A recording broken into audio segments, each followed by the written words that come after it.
వారిలో ధనవంతుడు, నా ప్రాణమా తినుము తాగుము సుఖించుము, నా జీవితకాలం అంతయు కష్టపడినా ఇంత డబ్బు సంపాదించు. రండ్రా మీరు కూడా రండి, తినండి, ఎంజాయ్ చేయండి.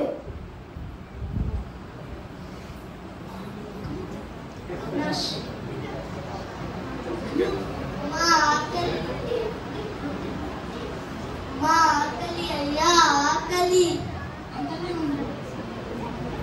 మా ఆకలి అయ్యా ఆకలి, అమ్మా ఆకలి అయ్యా ఆకలి.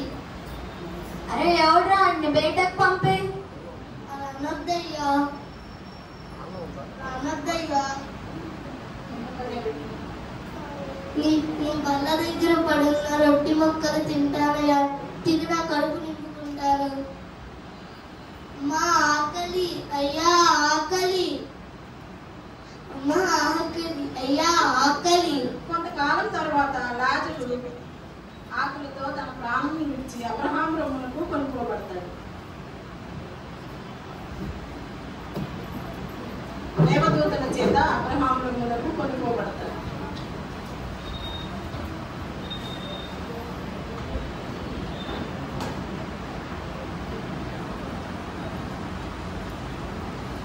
ఆ తర్వాత ధనవంతుడు కూడా చనిపోయి పాతాళములకు కొనుక్కోబడతాడు.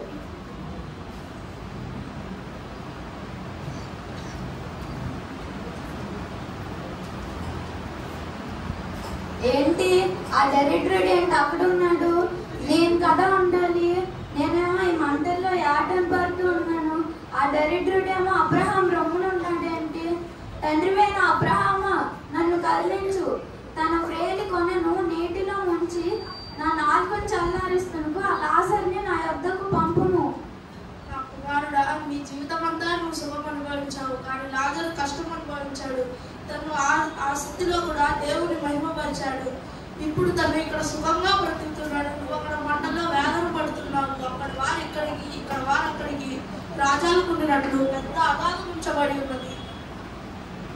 అయ్యా అలా అనవద్దయ్యా, అలాగైతే నాట 5 సహోదరులు ఉన్నారు, వారి యాటంకరమైన స్థలంలోకి రాకుండా ఆ లాజరుని వాళ్ళ యొద్దకు పంపుము. అక్కడ మోషేను ప్రవక్తలు ఉన్నారు, వారి మాట వింటే చాలు.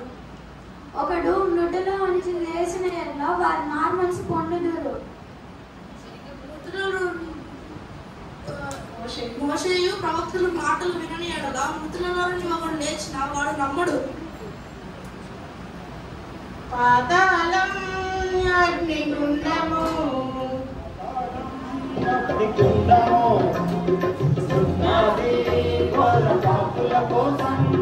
పాతాళం అగ్నిగుండము ఉన్నది ఘోర పాపుల కోసం.